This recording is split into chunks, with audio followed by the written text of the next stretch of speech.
is Orson Welles, speaking from London. The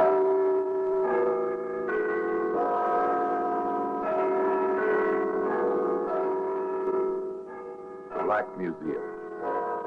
Here in the grim stone structure on the Thames, which houses Scotland Yard, is a warehouse of homicide, where everyday objects, an ink bottle, a child's raincoat, a sofa pillow, all are touched by murder.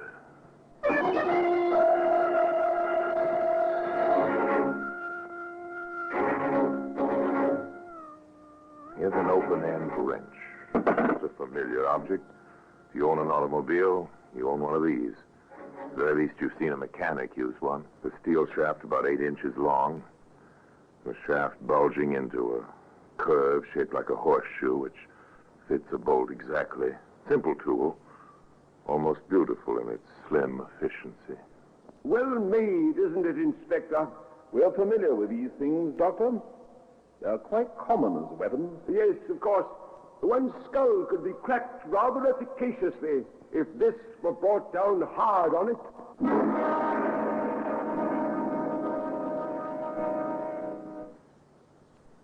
And today, this open-end wrench can be seen in the Black Museum.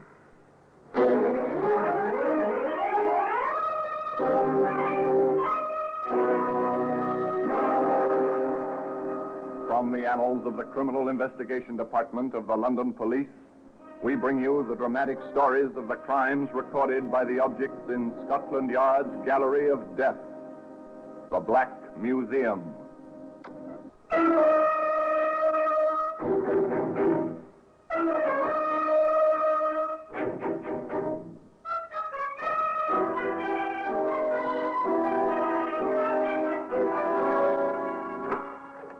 Here we are, the Black Museum, Scotland Yard's Museum of Murder. Yes, here lies death. Here in silent rows is the ordered catalogue of the violence wreaked by man on fellow man. Here's an empty cardboard match cover. Perhaps you've tossed one into your own wastebasket this very moment, but not like this. Let's hope. You know, from this one, the sulfur-headed matches were ripped to start a fire. A woman died in the burning building. Later, a man died at the end of a rope, trapped by the printed advertisement on this match cover. Ah, yes, here we are. Here's the open-end wrench. It's a common tool among mechanics, even among non-mechanical types, bookkeepers, clerks, teachers. No sign of violence or death upon it. Merely a bit of shaped, patterned steel produced for use in the manufacture and repair of modern machines. Look at it in ordinary circumstances, and it'll evoke no thought of tragedy in you, or even in the motorist who traveled an English highway one quiet spring morning.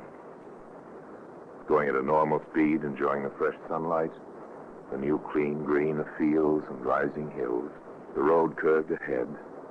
White posts marked the edge of the embankment. The road heeled slightly, turning to the left. Ah, quite a view. Gee, God, that's a nasty curve. If you're not awake. That fence. It's smashed. Good heavens. There's a car down there.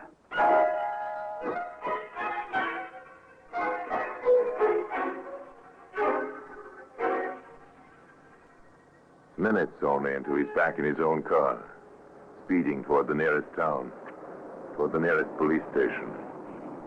There. Constable, there's a wreck on the curve about a mile south of here. You have anything to do with it, mister? Oh, no, of course not. I noticed the broken fence and saw the car down the hill. I say, there seems to be a woman in it. Look, you better come. Bring help. The doctor, who was also the local coroner, needed little time to determine which of his functions were called for at the wreck. She's been past help for hours. Must have gone off the road during the night. I've notified the superintendent about the accident, Doctor. Yes, well, you fellows will want to trace the car. Any identification on the body? Nothing in the woman's purse, sir. There ought to be laundry or dry cleaner's marks. It's pretty hard to stay identified these days, Doctor. Yes, of course. You can tell the ambulance men to take her to the hospital. Hospital, sir? Or autopsy. I can't just sign a certificate accidental death, you know, Constable. Yes, sir. Very well, sir.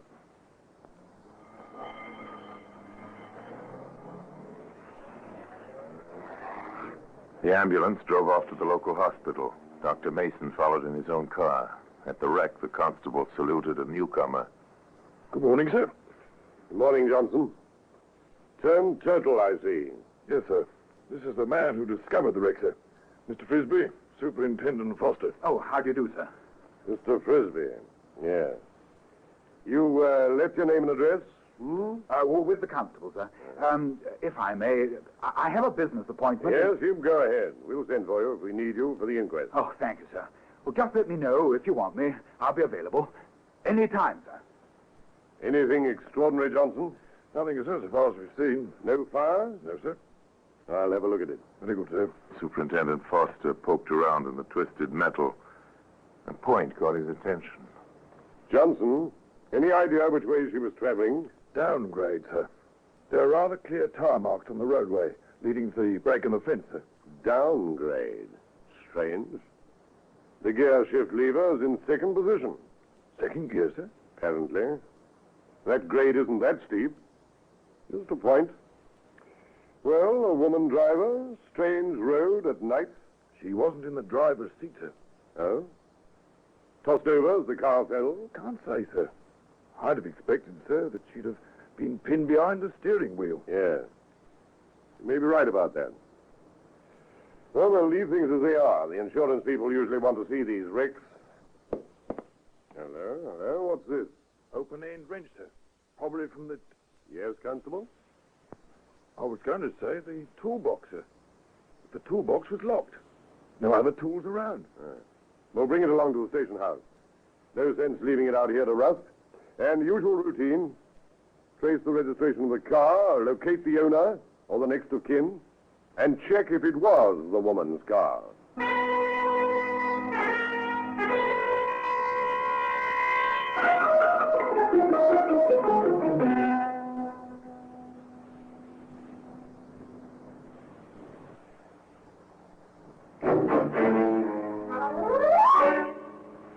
The usual routine for another auto accident.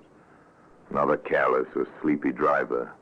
The usual telegrams were sent. The usual telephone calls were made. The same afternoon, Constable Johnston reported to his superintendent. Yes, Johnson? Papers on the accident, sir. Yes. I see. Owner Martin Beach. Avon Mews, London. Has he been notified? Yes, sir. He's on his way down. The woman was his wife, sir. Oh. Must have been a shock. I took the call, sir. He kept saying he couldn't understand what she was doing all the way out here. Well, we'll deal gently with him. Dr. Mason reported yet? No, sir. Nothing on the autopsy as yet. Taking him a long time. Well, let's see. Get me Dr. Mason, please. At the hospital. Did you make certain on the tire tracks, Johnson? We did, sir. They matched perfectly. The car was coming down, sir, on the side of the road away from the fence. It seems to have swerved suddenly, just above the curve, and made rather a beeline for the edge. Are you suggesting she went over purposely, Johnson? No, sir. It seemed like a point, sir. Most cars at least try to follow the road, sir. I notice you keep referring to the car, not to the woman. She wasn't in the driver's seat, sir, when we found her.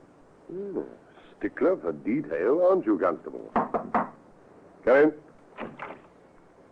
Ah, you're both here. Good. I just put a call through to you, Doctor. Yes? Oh, yes, thank you. Yes, he's just arrived. Well, what did you find, Doctor? You ask that as if you knew. Just a deduction. You don't usually take this long time on these jobs. I didn't expect to, until I found alcohol in her stomach. Oh, drunken driver. Oh, I wouldn't know about that. In any case, she wasn't driving when the car went through that fence. Johnson's been suggesting that rather stubbornly. He couldn't be more right, Foster. Why not? The dead don't drive. Hello? Anything else? Quite a bit. In the first place, death was not caused by the accident. She was dead well before the car went over. You told us that. You don't know how. Strangulation. Choked. Probably unconscious at the time. And what do you base that conclusion on? 4 bruises. head and neck. I noticed those. I thought the accident... Well, the dead don't drive and they don't bruise, Constable. Those marks were made while she was still alive. I see. Definitely murder, Doctor. Definitely. I'd like to see the body. Come along, Constable. Your instinct... 3 men enter the morgue at the small country hospital. 3 grim faces betray no emotion as they view the woman's body. The doctor says, You'll notice the marks the strangler's thumbs made there. The obvious bruise is here, just below her hairline, on her forehead. The superintendent of police says, I see. Interesting, the shape of that bruise. Almost like a small horseshoe. diffidently, the constable clears his throat, an inquiring glance from his superintendent. The young officer says, We might try for actual size, sir. That kind of mark could have been made by that open-end wrench.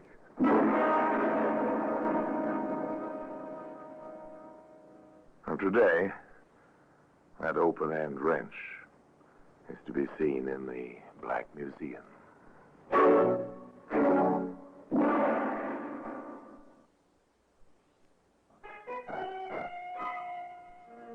The doctor placed the bulged end of the tool against the woman's forehead. The 3 men stood there silently a moment. The constable spoke. No question about it, is there, sir? Not as far as I can see. Johnson, when this beach fellow arrives, say nothing about any of this. And I shall want a trunk call placed immediately. I want to speak with Inspector Hall at Scotland Yard. The ponderous, inevitable juggernaut that is police work began to move, gained momentum. A fast car brought Inspector Hall and Sergeant Williams from the yard before train connections permitted the arrival of Martin Beach. The inspector listened intently as Superintendent Foster outlined the details. Then, quietly, no fuss, no newspaper headlines. Detectives were dispatched to run a check. Shortly thereafter, a grief-stricken husband arrived at the station house in the company of Dr. Mason. There's no question about my identification, Superintendent. Dr. Mason will bear me out. I knew her the moment that is... Doctor. Yes, it's Mrs. Beach.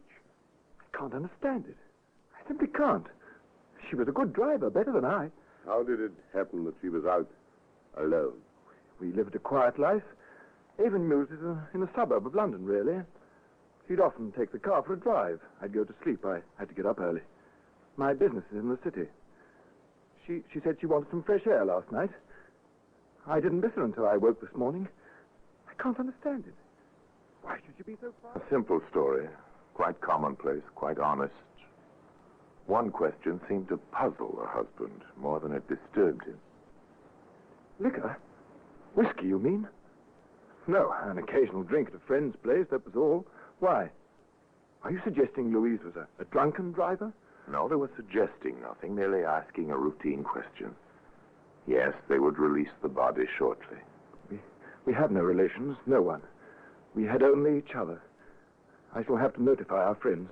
Yes, the police agreed sympathetically, and Superintendent Foster and Dr. Mason escorted him to his London train.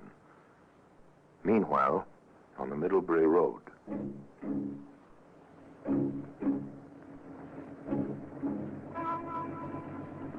Your name, Carey? Yes, sir. My name's Williams, CID. My identification. Yes, Sergeant.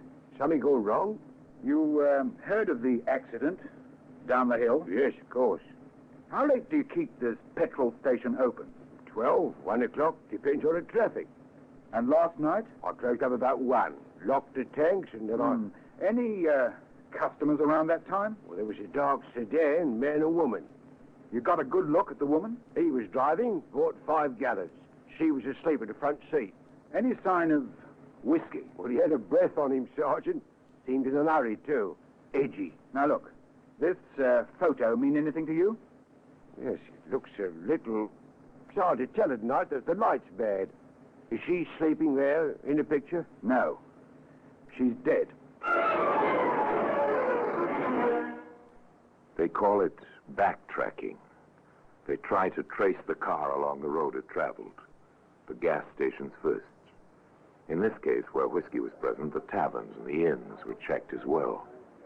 You're the landlord here? Yes, sir.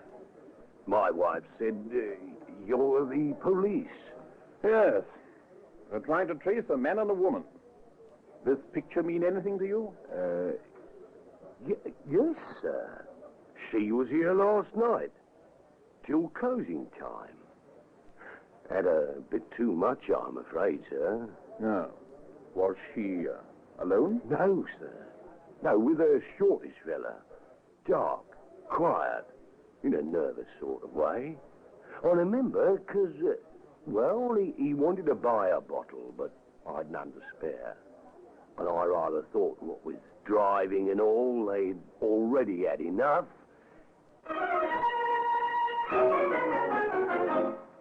That evening, Sergeant Williams gave the inspector his own report and that of the men assigned to the railroad portion of the inquiry.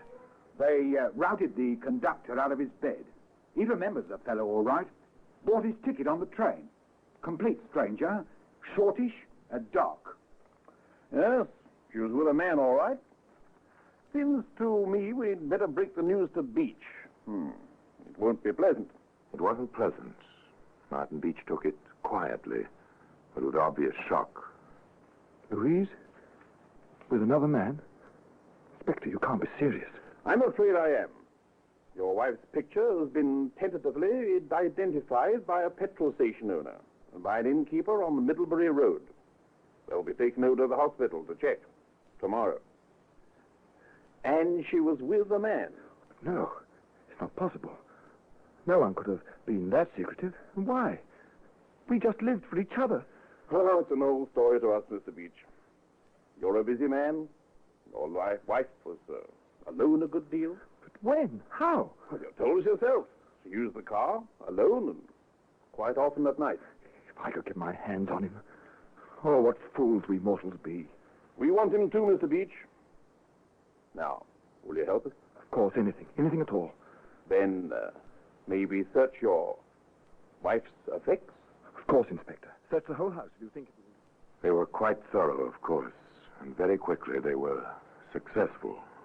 I found these in the stocking box at the rear of the bureau drawer, Inspector. I see. Letters. Mr. Beach, do you know a Fred Hennessy? No. May I see the letters? I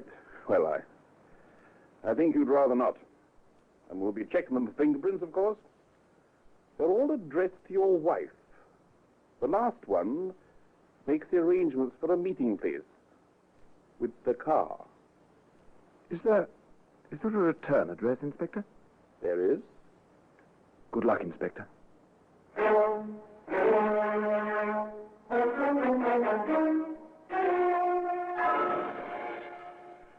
The inspector and Sergeant Williams had luck. However, it was not exactly good luck. Fred Hennessy? No, there's no Hennessy living here. Well, now, perhaps he used another name. A shortish, dark fellow with a flair for letter writing. No, haven't heard any shortish men staying here in months. Well, this is 346 Greenville Street, isn't it? Well, there's nowhere else, Inspector. And what's more, I don't have any letter writers here. Every one of my men roomers except one works at the car factory. They're a tough crowd, Inspector, but they're nice enough to me. I take good care of them, I do. And the one who doesn't build automobiles? Oh, he's a constable, he is. Now, what would you want to see him for? A good question, and a big disappointment. Still, the machinery ground on. The reports came in to the small bare office at the yard. Here we are. Fingerprint reports, Inspector. Now, the prints on the letters match those they found on the gear shift lever in the wrecked car. The ridge patterns conform to the smudges on the wrench, too, sir. The conclusion is obvious. At the very least, it placed the maker of those fingerprints in contact with the murdered woman in the murder car with the murder weapon. It looks so as if he pulled off the road, did the job, then started the car downgrade and jumped. Yes, probably. The unlocked door on the driver's side would indicate that. But what about those prints I told you to try and get? We have them, sir. Lifted them neatly. I was saving that for the last, sir. You see? They match. Yes, very good. Thought he was clever. Well, murder's usual in amateurs' crime, isn't it, Sergeant? What about the men to identify him? They'll be in London in the morning, sir.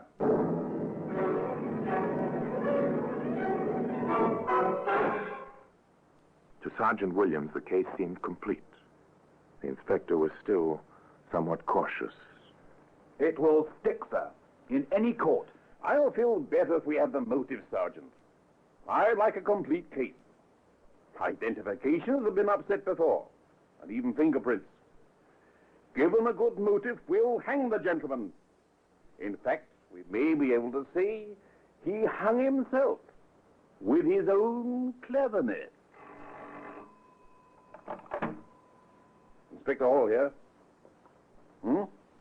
I see. Very good, Davis. No, just keep your eye on the place. Williams and I'll be along directly. Get your head, Sergeant. Very good, sir. Our quarry's gone calling on the lady, and so are we. The police car sped silently through the London streets, out to a pleasant suburb. It drew up to the curb near a small house detached from its neighbors, surrounded by a hedge and trees. A man stepped out of the shadows, spoke softly to the inspector. He remained at the car as the inspector and the sergeant walked to the front door of the house and rang the bell. Yes, Miss Jeffrey? Miss Dorothy Jeffrey? that's right. My name is Hall, CID. My identification. May we come in? Why, yes. Why not? Thank you. What can I do for you? Well, as a matter of fact, Miss Jeffrey, we stopped by to see your caller, Mr. Martin Beach, I believe? Inspector. Well, this is a pleasure to see you all the way out here. Is it Mr. Beach? Of course. You know why we're here, don't you? I assume you saw me come by. Wait a minute. What's going on here? Don't you know, Miss Jeffrey? I know CID inspectors just don't drop in or come by. Martin, have you been up to something? Stay out of this, Dorothy. I'll not stay out of it. If we're to be married, I've a right to know. We've dropped by to tell Mr. Beach about his wife. Wife? You never mentioned a wife, Martin. You're not arresting me, Inspector. I was home and asleep when she was killed. The innkeeper says not Beach. So does the petrol station owner. So does the conductor of the train you took back to London from Middlebury. I said you're not taking me in. You're not! You're not! Inspector, there are French doors into the garden. Your house is well covered front and back, Miss Jeffrey. He won't get far. That's his warning. He'll stop running now. Oh, this is not the expected way to break an engagement to be married. Yes, I understand, miss. But you'll get over it. This manner of ending a relationship is far less permanent than the one your fiancé used to gain his freedom from his wife. You know, miss, the chances are quite good that they've got away with it. If he hadn't written some fake love letters and forgotten to hide a certain open-end wrench. And today, the open-end wrench can be seen in its special place in the Black Museum.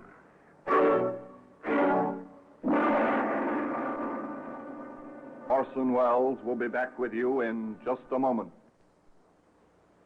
It's an old dodge, of course. May have worked many times. Commit a murder, wreck an automobile to cover its traces. It might have worked this time if Martin Beach had known that dead bodies do not bruise. If he'd been really clever and had succeeded in burning the car and the body. If. But he was not really clever. His cleverness failed him. Failed him at 8 o'clock one morning in Dartmoor prison. As for Dorothy Jeffrey, she disappeared when she had come into the great anonymity which is London. And so until next time, till we meet in this same place for another story about the Black Museum, I remain as always, obediently yours.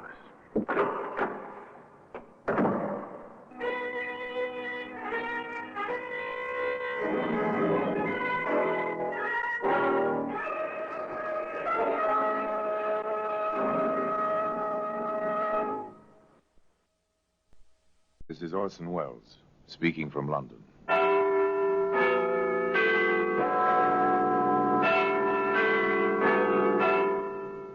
The Black Museum, a repository of death Museum of Murder. Yes, here in the grim stone structure on the Thames, which houses Scotland Yard, is a warehouse of homicide, where everyday objects, a portable typewriter, a jack for an automobile, an ice pick, all are touched by murder.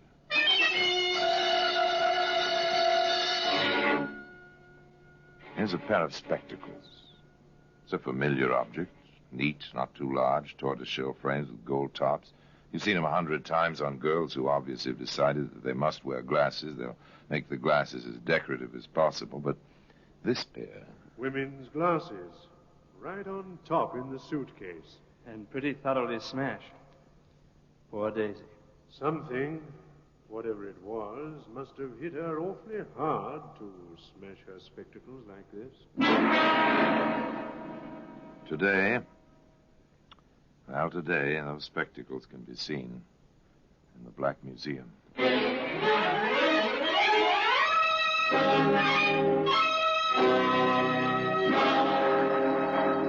From the annals of the Criminal Investigation Department of the London Police, we bring you the dramatic stories of the crimes recorded by the objects in Scotland Yard's Gallery of Death, the Black Museum. In just a moment, you will hear The Black Museum, starring Orson Welles.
Now, The Black Museum, starring Orson Welles.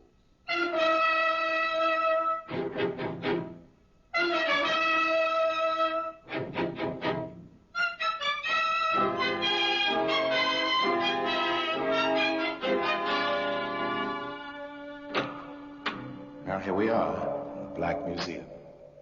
Scotland Yard's Museum of Murder. Yes, here lies death. Who died by these objects?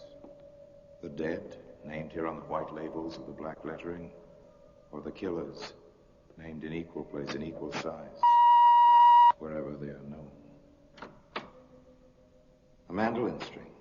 Here we are. It's made for music, a mandolin string. Stretch it across the top of a stairway, see it blend and disappear into the dark carpet background. Stretch it ankle high and listen in the dark for the sound of falling. Sound of murder. Here's a French novel, romance, with a blackened perforation in the center of the pages where the bullet passed, which ended romance. Ah, here we are, the spectacles. Rather pathetic spectacles. The lenses are cracked, the frame twisted and bent, the gilt tarnished. Many other things were tarnished, including a man's reputation, by the chain of events which began that morning when Mrs. Oliver came to see Inspector Laswell at the yard. I understand, Mrs. Oliver. Perhaps your daughter thought she'd let you know, but didn't after all. I wish I could believe that, Inspector. I can't. Daisy was so determined when she left that night. And since she went to the train, you've heard nothing? I wired Ron. I never liked him. Something, I don't know. I thought my Daisy do better for herself than a chicken farmer. Anyway, I wired, asked him if Daisy was there. I received this in reply, Inspector. Thought Daisy coming Saturday, not Friday. Went to meet her. Not there. Letter follows. Ron Smith. This was last Saturday? Yes. I wired on Monday. This answer came back the same day. The letter came in yesterday, Wednesday. Oh, thank you. Dear Mrs. Oliver, you do not know how shocked I am. Daisy missing since Friday afternoon. This is really terrible. She wrote asking me to meet her Saturday. I went... The heartsick words of a worried man, the tone and feeling of the letter, plus the fear and the tears of the mother, sent Inspector Caswell to Larkspur in Sussex, the nearest town to Wren Smith's chicken farm, the railway terminal for the area. He turned first to that prime source of all rural information, the local pub. Evening, landlord. Pint of beer, please. Yes, sir, of course. Haven't I seen you someplace before, my good man? What? Oh, Jack Sheen. You have seen me someplace before. Drink up, man. It's good to see a familiar face. A familiar face drawn by a familiar scent. You're not down here on business. I am. And so are you. No, I wanted to keep this quiet. For a while, anyway. With that crowd? Over at the dartboard?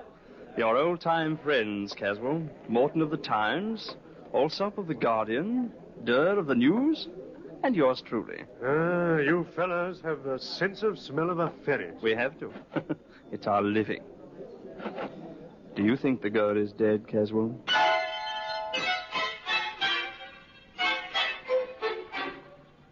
There it was, words of one syllable, literally one syllable. Do you think the girl is dead? Inspector Caswell shrugged and turned to his drink. Without apparent effort, he drifted into conversation with the landlord while Jack Sheen stood by, quietly, unobtrusively. Have there been any talk hereabouts recently about a girl who's missing? Some?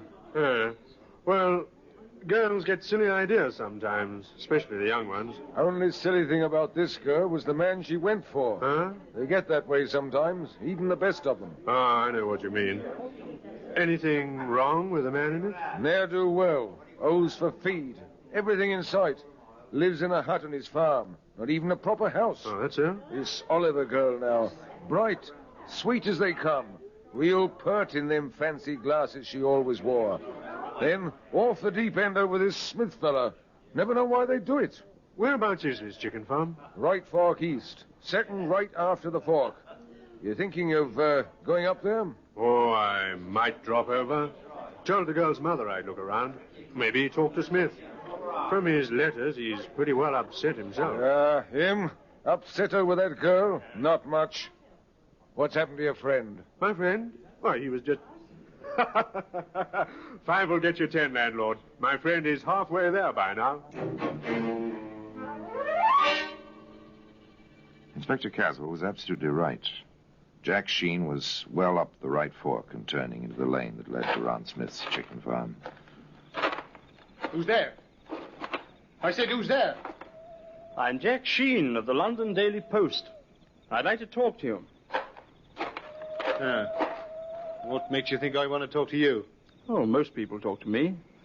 If they don't, I usually write what I think they might have said. Very simple. Smart, aren't you? I know my business, I hope. Fellows down in the village suggest you don't. Yeah, they like to talk. Don't you? Not about things that ain't my business. Daisy Oliver is your business. She was. Meaning, exactly? Daisy said she was coming down last Friday. I left my gate unlocked, like you found it tonight. She was always touchy about that. She never came, though. That's right. Now, all this talk. I'm more worried about her than I ought to be. Nancy's going to make a fuss about that pretty soon. Nancy? Well?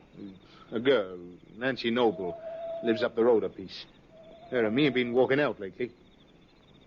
Daisy knew.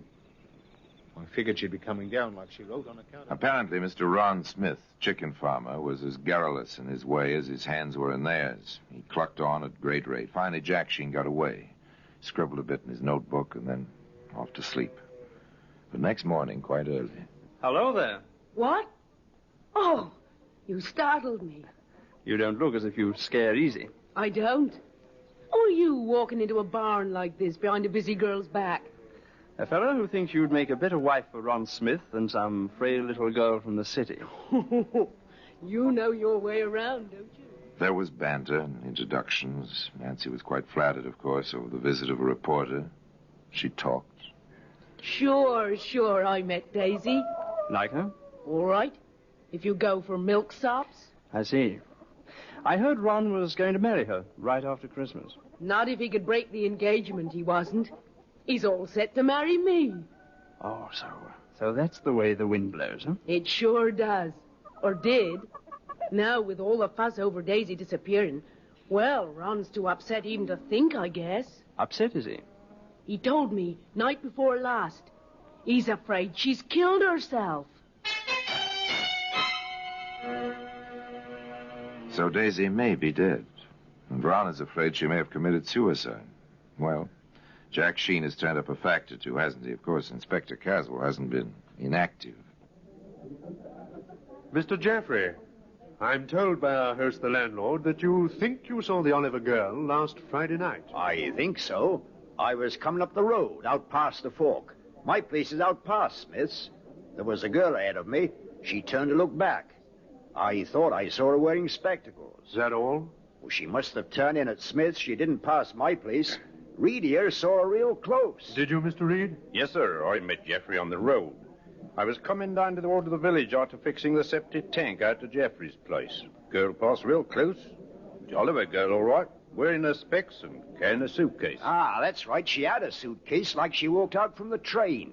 Why, the Smith fella didn't go in and meet her. Then there was the routine visit to the cottage where Daisy usually stayed when she was in Larkspur. Did you hear from Miss Oliver, ma'am, that she was coming down here this past Friday? She didn't, and she always stayed with me.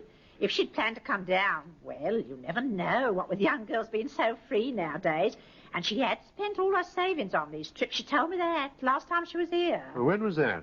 Oh, about 2 months ago. She seemed so nervous, poor thing.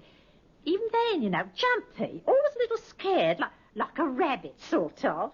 Oh, I don't know. I wish I didn't keep thinking. And finally, there was Edith Staple. Miss Staple had a friend in the outlying area, and Miss Staple had been crossing a field near the chicken farm, a kind of shortcut. Yes, Inspector. I'm positive I saw her. I saw 2 men on the road, too. One passed her. The men met, talked a little, and went on. By the time I passed the lane to Smith's place, she was in as far as the first shed. You saw quite a bit, didn't you? The road is on a little rise just there. I was coming up to it, and everyone was, well, sort of outlined against the sky. Well, thank you, Miss Staple. Thank you very much. There must have been a girl. 9 chances out of 10 it was Daisy Oliver. But how to prove it? Where had she disappeared to? Inspector Caswell and Jack Sheen compared notes. They stayed around Larkspur. That fact alone started the talk, which had impetus enough in any case. People don't just disappear, I tell you. She must be somewhere. She turned into Smith's place. Want to bet she never came out? Nice girls don't take chances going alone to men's homes, even when they're more decent than the hut he lives in. I'll get him, you'll see. He did the girl in. Want to bet? The talk reached Smith, of course. On the heels of the talk came Jack Sheen. Nice lot of chickens you got here, Smith. You didn't come out here to talk about chickens. No? What then? You're trying to get more on Daisy and me. The town has plenty on you, they think. They're long tongues. They wag too much. You can stop them, you know, quite easily. How, I'd like to know. Oh, just ask Inspector Caswell to bring his crew out here to dig up your farm. They'll find nothing. That'll stop the talk. I'll do it. They can dig any place they want. Except I wouldn't want them to disturb my chickens. The remarks were duly reported to the inspector. His comment was, "We'll be glad not to disturb his chickens." I should think that's exactly what you would do. Oh, I don't know a thing about chickens, except roasted. Look, he was rather pointed about it, you know. Don't disturb my chickens. You know, if I were you, Caswell, I'd do some digging around that chicken run. Might save you a lot of extra trouble. You catch on, Inspector? The inspector caught on to the extent of asking Ron Smith to drop in at the police station while Jeffrey and Reed and a few of the others with Jack Sheen began their digging. Not much good this ground. Good enough for chickens. Got something? No, just a rotten stick. Nothing suspicious like. There's something here. Yes, I'd say you had something there. Lift out your shovel, Jeffrey. Okay. Now, look, I'm going to open it. I want you to witness that I neither take out nor put in any object. Ready? Yeah, all right. All right? Okay, now just watch this. It's the girl's suitcase, all right. I'd know those specs any place. Well, today those spectacles can be found in the Black Museum. In just a moment, we will continue with The Black Museum, starring Orson Welles.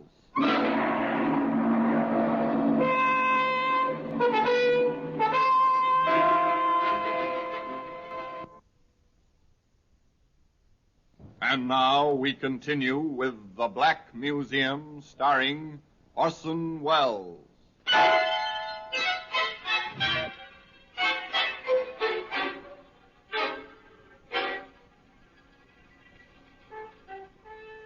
It was her suitcase. Yes, there it was, the earth of the chicken run clinging to its frayed handle, its shabby sides. Jack Sheen stopped the digging, sent Reed pell-mell for the inspector. Women's glasses. Right on top in the suitcase. And pretty thoroughly smashed. Poor Daisy. Something, whatever it was, must have hit her awfully hard to smash her spectacles like this. Shall we go on, Inspector? Digging? Of course. But carefully. We don't want the edges of the spades to disfigure anything. The first thing they found was part of the torso. Then the limbs wrapped in sacking. Finally, the head in a tin box, buried shallowly in the chicken run.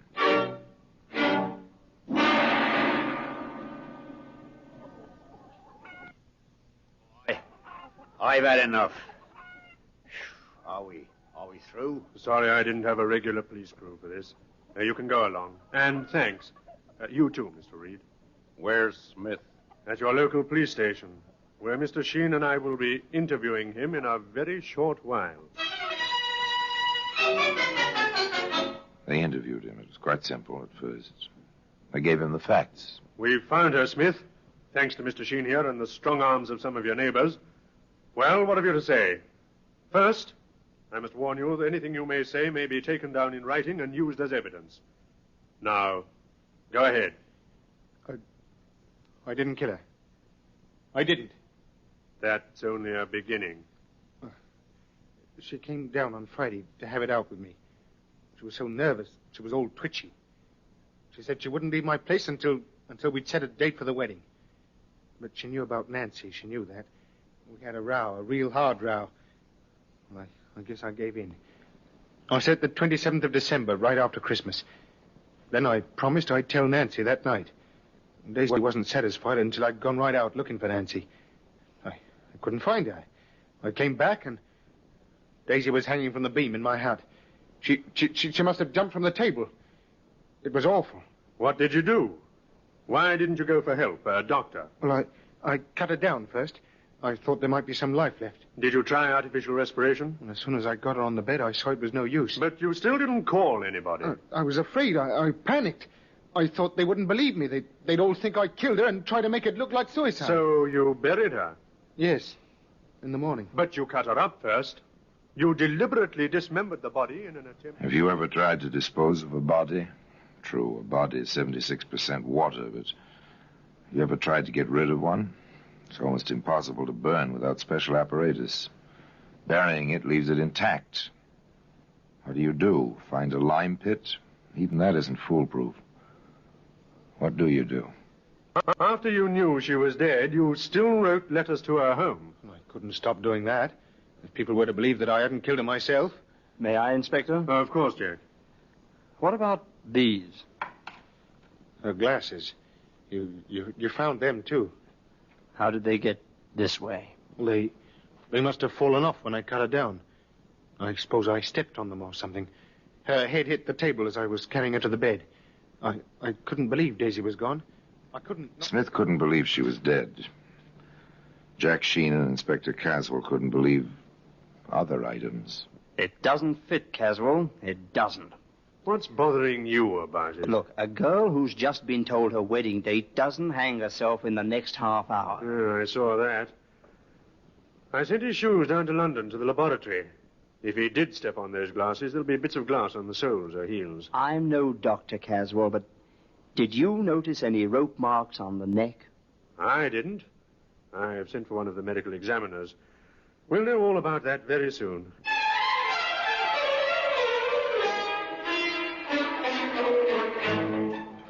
They held Smith on an open charge. The least would be an illegal burial and failure to notify the proper authorities. Meanwhile, Sir Harold Hubert, one of the Yard's best medical men, came to Larkspur. He worked. He made his report. The girl did not die of strangulation, gentlemen. What was that? She didn't. There's a slight discoloration of the throat, but that was probably caused after death. Oh, what did she die from, then? Shock.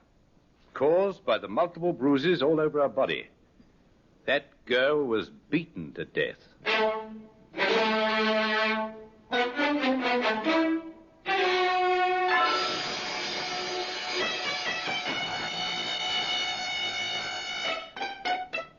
Now the questions descended on Sir Harold's head in a deluge. No sign of strangulation at all? She may have been partially hung. There's congestion of the blood vessels of the throat. But she didn't die up there. If she was hung at all, she was alive when she was cut down. What else could have caused the congestion in the throat? Manual strangulation. Or she could have been knocked down, as is a logical assumption in this situation. Did you knock her down and step on her throat, Smith? Of course not. How could I have when she was hanging as I entered the building? You're certain she was hanging and dead? I know she was hanging. I'm as sure as I can be that she was dead. All right. Take him back to the cell. There it was. The expert said no hanging. The man accused contradicted that statement at every turn. Once again, the inspector and Jack Sheen went out to the chicken farm. What are you up to? Give me a boost up onto the table. Okay. Now what? I'm not going to hang myself. Come on up. I think it'll hold both of us. All right. Here I come. Huh. Not the safest perch in the world. Okay, now what? Look here. Along the beam. What a filthy animal. Didn't Smith ever clean his place? Maybe it's just as well he never did. Look, I don't get it. He said a dozen times he found her hanging. If a rope passed over this beam, as Smith maintains... The dust up here would show the marks. You see any marks, old boy? Not a thing. Not even a bit of rope fiber. Sir Harold is right. No death by strangulation. Not by any rope which passed over this beam. I wonder how friend Smith is... Smith did his best to explain the matter. In fact, he did a trifle better than his best. That's possible. The rope must have caught in the joists. She didn't weigh very much. And by the way, where is the rope? I burned it. It gave me the willies. What kind of rope was it? Ordinary hemp rope. Not sash cord? No, hemp. What did you intend it for? Oh, no special purpose. You always have rope around a farm. Inspector Caswell reminded Mr. Smith quite tersely. Hemp rope leaves its fibers caught in rough wood when it's passed over the wood. There's no sign of fibers, or any mark in the dust. Well, then the dust settled back after I took her down. How did you take her down? I lifted her with one arm and freed the rope with the other. Now, let's go back to the beginning, Smith. When did you first see her that night? Oh, she came to the gate. It was locked. She called. I let her in. We argued. Then we made up, and I went to tell Nancy. When I came back... Hadn't you better keep the story straight, Smith? That is the story. You said before you cut her down. You told Mr. Sheen you left the gate open because finding it closed upset her always. Then I made a mistake. Oh, you made a mistake, all right. You made your story much too involved. You see, the laboratory has reported on your shoes. Not only are there no bits of glass in them, proving you did not step on them, but there are traces of lipstick on one and traces of contact with human skin on both. I submit, and I shall so state to the jury at your trial, that you attacked the girl with force and violence, that you smashed her glasses on the table, that you beat and kicked her into insensibility and death. Your story tripped you, and the laboratory did the rest. I'd say, Smith, next time, keep it simple. But I doubt if there'll be any next time for you. Well, today, those spectacles can be seen in the Black Museum. Orson Welles will be back with you in just a moment.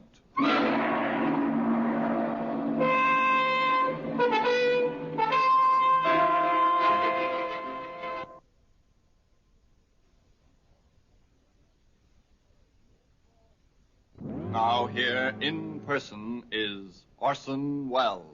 Exactly how Daisy Oliver met her death was never brought out, not even at the trial. Whether Ron Smith beat her to death or whether she fell to her death, no one knows. But she was murdered, and by Ron Smith. There's no reasonable doubt about that. Nor was there any doubt about this man's character.